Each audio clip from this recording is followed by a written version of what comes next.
Hola, muy buenos días a todos. Tengo la oportunidad en este momento de poder entrevistar en esto que es Lo dijo un libro a un profesor de literatura. Él es Rafael Sevilla y está trabajando aquí en María Teresa con el taller de escritura, así que tengo el honor de presentarlo a él, donde vamos a compartir un libro, un precioso libro que es un clásico de la literatura rusa. Muy buenos días, buenas tardes. Rafael, ¿cómo estás? Bueno, Elisa, ¿cómo andás? Bueno, antes que nada, muchas gracias a vos y a todos los oyentes. Gracias por la invitación principalmente, ¿no? Gracias a vos por participar. Bueno, esto es Lo dijo un libro. Compartimos libros, ya sea clásicos de la literatura o libros que disparan de otros temas. Me metí en un brete acá, en un problema. Dije, voy por un clásico, pero resulta que Dostoyevsky es, no sé si complicado, pero es muy profundo y quisiera tratarlo con alguien que sabe literatura. ¿Quién es Dostoyevsky en el mundo, en la literatura rusa? Bien, Dostoyevski, evidentemente, como bien decís vos, es un clásico de la literatura. Nosotros siempre, de alguna manera, es uno de los nombres a los que no podemos esquivar si nos interesa la historia de la literatura o inclusive la literatura en sí mismo. Siempre es un nombre que anda rondando. Su novela más conocida y trascendente es Crimen y Castigo, de la que, bueno, vamos a charlar un poquito. Me parece que Dostoyevski, bueno, suma, a mi entender, una cuestión clave en la literatura, que es un poquito el trabajo psicológico de los personajes, que hasta ese momento a lo mejor no estaba dado con tanta profundidad. Nosotros empezamos a ver una literatura ya en ese momento como si hubiera varias voces, ¿no? Una literatura un poquito más polifónica, en el sentido de que nos encontramos con una voz de aquello que ahora llamamos inconsciente, que hace al personaje de alguna manera actuar en contra de sí mismo, o actuar por encima de sí mismo, mejor dicho, eh, devorándolo. Digo, recordemos, a lo mejor, no sé si ya puedo ingresar ya un poquito a la novela, o no sé si o ya me estoy Como yendo de vos quieras. preguntas.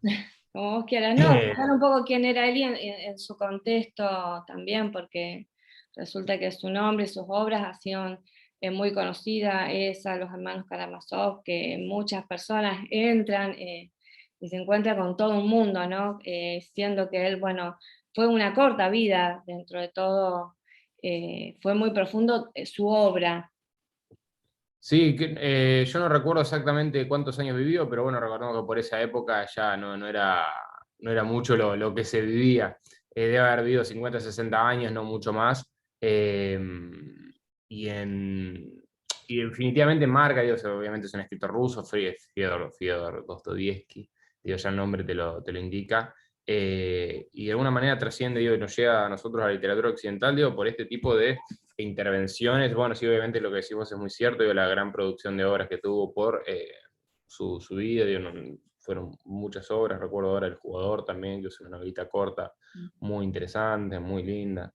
Me parece que nosotros siempre en la literatura avanzamos, sí, también sobre los hermanos Karamazov, pero me parece que Crimen y Castigo lo que marca es ese trabajo bien de la psiquis, bien de lo que compone ese misterio y eso desconocido que compone a no solamente nuestro cuerpo, sino lo que nosotros mismos desconocemos de nuestro cuerpo. Digo, hoy lo llamamos inconsciente de alguna manera, pero digo, también habla de algo más, que es algo que está más allá inclusive, que es eso cuando nosotros nos desbordamos, esos impulsos extraños que nos salen del cuerpo, que ni siquiera tienen una fuerza inteligente, sino es solamente un movimiento del cuerpo, un movimiento del desborde del cuerpo, digo, que trabaja como podríamos trabajar de alguna manera, no sé, el amor con otros autores, que es esa cuestión extraña que nos sucede en el cuerpo cuando sentimos atracción por otra persona. También de la misma manera, él en este caso, a partir de un contexto social en el que plantea, obviamente, recordemos que la literatura siempre problematiza el mundo en el que vive, el contexto en el que vive, pero evidentemente si esa obra que fue escrita hace ya muchísimos años eh, trasciende los años, trasciende las décadas y trasciende los siglos, y nosotros estamos hoy, siglo XXI, todavía hablando de Dostoyevsky, estamos todavía leyéndolo. Dostoyevsky evidentemente ese trabajo, esa obra, ese escrito, evidentemente avanza sobre varias cosas que todavía nos interpelan hoy, que son sobre esas cuestiones que históricamente van avanzando. Digo, vieron, nosotros, digo, cuándo una obra es clásica o cuándo no es clásica, y evidentemente cuando trasciende y tocan las fibras de lo humano necesarias, que cada época donde la leas siempre va a haber resonancia, ¿no? Es muy interesante esa idea de la obra que trasciende, digo, el autor está completamente muerto, y nosotros hoy lo seguimos leyendo y seguimos leyendo esa obra y metiéndonos en la historia de Raskolnikov, metiéndonos en un contexto y entendiéndolo, digo, un tipo que tiene un problema con una usurera y bueno, y entonces decide, digamos, un problema económico, después un problema de culpa, un problema de muerte, un problema de dolor y un problema de todo lo que lo va desbordando, ¿no? Ya entrando a la obra, Crimen y Castigo, te quería preguntar antes de entrar en el personaje principal, ¿no? ¿Es una novela policial o es una novela psicológica? Según tu criterio, según Sí. como lector. No, evidentemente si querés, digo, cumple con ciertos rasgos de la novela policial, sin duda, digo, es una novela policial, sí, es una novela psicológica más aún. Me parece que esa es la vuelta de tuerca que se le da, en este caso, al género de el gato que persigue el ratón. Digo, nosotros tenemos a Raskolnikov, que es el personaje principal, mata a una señora usurera y después el crimen en términos fácticos sale bastante bien, por más que le parte, si yo no recuerdo mal, con un hacha en la cabeza. Yo este libro lo leí hace muchísimo, pero digo, lo recuerdo bastante. Por eso cuando me invitabas, digo, también a hablar de Crimen y Castigo, de Dostoyevsky, digo, en otro momento a lo mejor me dabas otra obra clásica y te hubiera dicho, bueno, sí, pero dame un tiempo para volver a avanzar sobre la temática, pero yo lo recuerdo bastante y me parece también por la fuerza que tiene ese texto, o la fuerza que tuvo en ese texto para mí en el momento que yo lo leí. Digo, recuerdo Raskolnikov, digo, le parte con un hacha en la cabeza a una vieja usurera y, y a partir de eso el homicidio, el robo, digamos, porque en realidad él tenía una deuda y era para salvarse la deuda. Todo eso sale de manera fáctica muy bien, digo, nadie se entera, pero después hay ciertos rasgos de él mismo, y es la culpa, y es lo que a él le hace perseguir, y él, es más lo que él se persigue, que lo lleva a ir llevando de una manera y otra casi a entregarse o a entregarse, y él avanza sobre eso que nosotros en el texto no tiene un nombre, pero que al mismo tiempo tiene muchos nombres, ¿no? ¿Qué es esto? Es miedo, es culpa, es persecución, es la policía cerca, y cualquier tipo de intervención fuera de lo cotidiano, él lo tomaba como una persecución a sí mismo, ¿no? Ese tipo de paranoia, básicamente. Entonces, evidentemente, si vos me decís en qué se enmarca, y sí, en una novela psicológica también, sin duda. Sí. ¿Cómo era el contexto de Raskolnikov? Algunos dicen que el protagonista era él y también era la ciudad en donde vivía. Porque yo en mi cabeza voy leyendo y veo todo o en color gris o en color sepia, porque me da todo así, a triste, a deprimente. Él era alguien muy pobre, o sea, cómo era también su contexto del personaje. Sí, recordemos bien que digo, la novela, si no recuerdo mal, fue escrita a mediados de 1800. Es una novela evidentemente caracterizada siempre, donde rondaba la pobreza y la miseria, ¿no? Digo, lo que bien contextualiza, que lo que nosotros podemos, me interesa esta idea que está muy bien lo que decís. Digo, lo mejor lo que nosotros podemos leer desde un libro de historia, digo, no sé, en determinados años, en 1850 en la Rusia, la pobreza a partir de tal y tal cosa. Digo, uno lo ingresa de una manera, digo, la lectura de esa manera, ¿no? En cambio, cuando uno ingresa a la novela, uno ingresa a otro tipo de potencia, que es la potencia de sentirse, como bien decís vos, dentro de ese contexto, ¿no? Ingresar en el contexto y no leer el contexto, que es la gran diferencia que permite la literatura, ¿no? Digo, uno ingresa en esa historia, y se siente evidentemente atravesado y conmovido, y uno sin duda, estoy de acuerdo, hace una lectura así. Yo recuerdo tengo la misma sensación de esos tonos sepias, ¿no? Que te Sí, permite esos tonos sepias y tristes, digo, muy tristes, digo, ropa muy abrigada, gente muy abrigada, gente muy triste y formas muy frías de relacionarse, ¿no? Digo, me parece, si uno lo pudiera pensar, digo, la literatura se piensa básicamente en tres grandes, digo, cuando uno analiza o trata de escribir una obra, uno a lo mejor puede pensarlo de tres formas. Digo, primero la atmósfera, después los personajes, y después la historia, o la historia, personajes y atmósfera. Digo, la historia es esta, es un problema evidentemente económico que rodea la ciudad y rodea a nuestro personaje principal. Y es muy interesante lo que vos decís, digo, la pregunta que vos hacés, digo, ¿cuál es el personaje principal? ¿Raskolnikov o Raskolnikov es el sujeto que representa el colectivo, que son, digamos, que lo social lo lleva a un lugar en el que no hubiera estado si lo social no lo excluiría de esa manera, ¿no? Digamos, una persona que termina relacionándose con un usurero, evidentemente, termina siendo expulsada por lo social, entonces puede ser el sujeto de representación de ese social, de esa sociedad. Recordemos lo que decía Simón de Beauvoir, cuando uno construye una historia, también construye un microcosmos, ¿no? Entonces, lo que nosotros estamos construyendo es una representación de nuestra idea, ¿no? O de lo que nosotros queremos representar, que se construye a partir de la ficción, de la imaginación, como bien sabemos. Nosotros la historia la tenemos clara, los personajes lo tenemos muy claros. Tenemos un Raskolnikov que es un personaje muy, muy interesante, que hay una idea que se ingresa también a la literatura, con Dostoyevsky, que es la posibilidad del cambio del personaje, ¿no? Nosotros tenemos un personaje que arranca de una manera y termina de una manera completamente distinta. Es el personaje el que cambia. Digo, esa posibilidad que la historia tome realmente vida, ¿no? Un personaje que los sucesos que van apareciendo y esa modificación se sufra en el cuerpo del personaje y avance y el personaje vaya siendo cada vez mucho más distinto al que era al comienzo, ¿no? Exactamente. Hay un entorno tampoco que por ahí nos ayuda, tabernas, Claro. prostitutas. Es como que ahí también son pocos por ahí los que yo noté, no llegué al final, pero spoileá tranquilo que no hay ningún problema. El libro es bastante largo y no llegué a leerlo todo, pero bueno, hay también como un contexto que no todo ayuda, o sea, era no solamente la pobreza, sino bueno, la familia, un casamiento, buscar un casamiento por conveniencia de la hermana, el que se molesta con esa situación, la usurera que se aprovecha, ¿no?, de todos los pobres que viven ahí alrededor para poder hacer unos mangos, y él, harto de la situación, bueno, decide matarla. ¿Él decide matar a una persona, crees vos, o decide sacarse un problema encima? O sea, ¿Cómo sería la decide matar una persona, o decide sacarse un problema de encima. ¿Crees que él puede disociar? Ya estamos haciendo psicoanálisis Sí, sí, sí.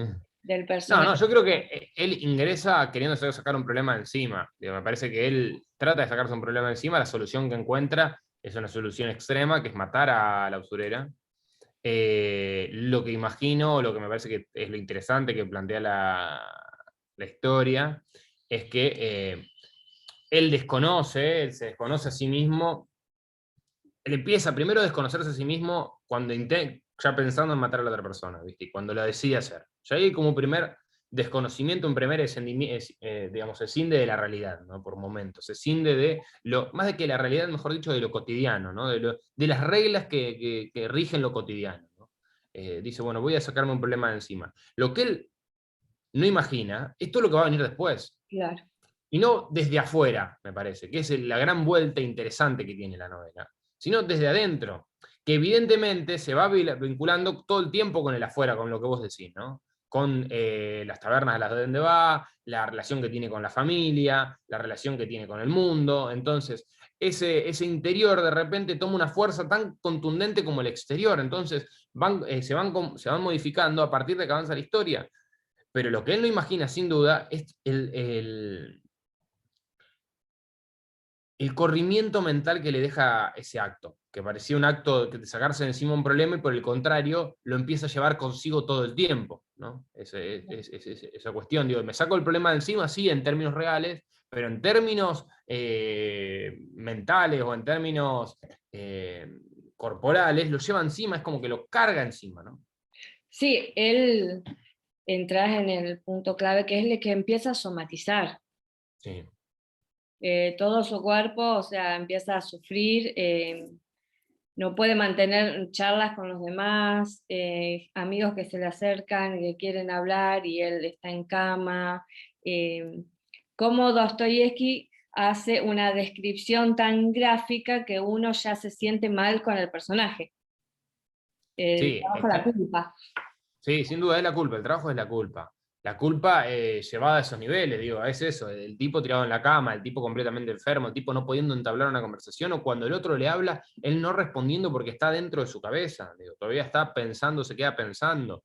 Digo, esa idea del tipo completamente deteriorado en términos corporales, como si la muerte que hubiera él ejecutado lo estuviera él matando por dentro. Digo, me parece que es esa idea de el trastorno de la culpa que lo empieza a carcomer por dentro y que termina tomando todo el cuerpo, ¿no? Porque al fin y al cabo, digo, no quiero spoilear nada, pero Nada, lo termina tomando por completo. Iba a decir algo más, pero me olvidé que habías dicho algo interesante que quería continuar, pero bueno, me quedé. no, no, bueno, él vive sufriendo por la culpa que le da. Él pensó de entrada, como decía, me saco un problema encima, pero en el camino se da cuenta que no era tan simple así, y sino que él vive en culpa, mirando para alrededor, pensando que todos se van a dar cuenta, busca esconder su crimen. eh, También, ¿cómo ves vos a los que están alrededor? ¿Qué análisis podés hacer de quienes están por ahí? Lo que recuerdes de su Sí, alrededor, sí, sí. ignorando completamente al principio que quienes estaban acompañando en su tristeza, no se siente bien, está enfermito ahí, y él era el asesino. Recuerdo esas conversaciones, ¿no?, que tienen alrededor de su cama. Sí. Me interesaba esta idea, digo, de nosotros, Dostoyevsky elige el personaje principal, sea el personaje que asesina, ¿no? Esto desde ya, digo, podría haber sido de otra manera. Me parece que ahí hay una fortaleza muy grande, que es el personaje que ejecuta la muerte, y el personaje que avanza con todo esto, y evidentemente el entorno, digo, me parece, yo lo pienso más en clave de escritura, en clave bien de desarme, de cómo está armado la novela. Me parece que el entorno funciona de manera dialéctica para construir también en nosotros, lectores, no un odio hacia el personaje, sino más bien como cierto lugar empático, diríamos, ¿no? Como se diría hoy. Como una cuestión más de tratar de entenderlo, porque uno, evidentemente, como vos decís, digo, al principio uno lo quiere el personaje, e inclusive también le perdona la muerte a la usurera, porque hay como una justificación de que como es la otra es usurera, digamos, la muerte no tampoco está tan mal, ¿no? Porque uno cuando empieza a leer, uno dice, bueno, Raskolnikov, digo, avanza, mata a alguien, y uno sigue encariñado con ese personaje, como hace siempre uno cuando lee las novelas, cuando lee ciertas historias y cuando las va leyendo. Uno se encariña con ese personaje y con la historia, y quiere que suceda, y quiere que le gane a la policía, digo, y quiere que no lo descubran. Y evidentemente el entorno familiar, claro que sí, lo ve como un pobre, está muy mal, está muy mal, está muy mal. Y por el contrario, esa doble cara, me parece que esa ilusión es una ilusión que también genera todo artilugio literario, que también lo generan nosotros, ¿no? El artilugio de ir siendo nosotros engañados de qué va a ir sucediendo. Nosotros, entre el artilugio que se construye, es ese. Digo, nosotros estamos siendo engañados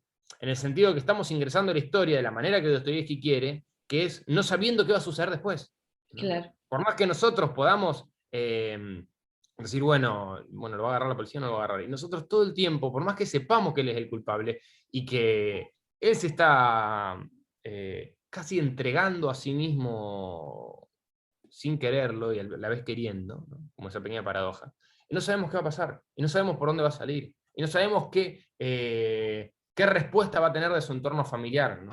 Es muy interesante, digo, también esos conflictos que él plantea, porque por un momento él es muy moralista, digo, un personaje muy moralista en términos hacia su familia, ¿no? Exige como ciertas formas, lo que vos decís, digo, no quiere que la hermana se case, que tenga un matrimonio arreglado por conveniencia, pero al mismo tiempo él acaba de matar a una mujer, digo, es como, está muy interesante ese doblez del sujeto, de cualquier sujeto Doble como vara. nosotros, que podés enunciar algo, podés accionar algo de una manera muy coherente a vos mismo, y al mismo tiempo hacer todo lo contrario, y en eso no encontrar contradicciones, ¿no? Es muy interesante, digo, esa construcción que encima se da de manera en un mismo registro, cuestión de que a nosotros tampoco nos genera un sobresalto, ¿no?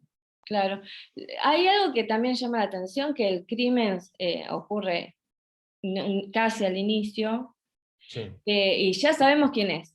No es sí, que nos mantiene en vilo a ver quién habrá cometido el crimen, sino que no se trata de descubrir el crimen, no. sino que pasa después. Me pareció que no es un estilo Sherlock, sino es Claro. descubrir quién es, sino saber quién es y ver cuáles son las consecuencias. Bueno, hasta aquí la primera parte, vamos a ir un cortecito y seguimos hablando de esta novela y por qué es tan importante y qué podemos leer entre líneas.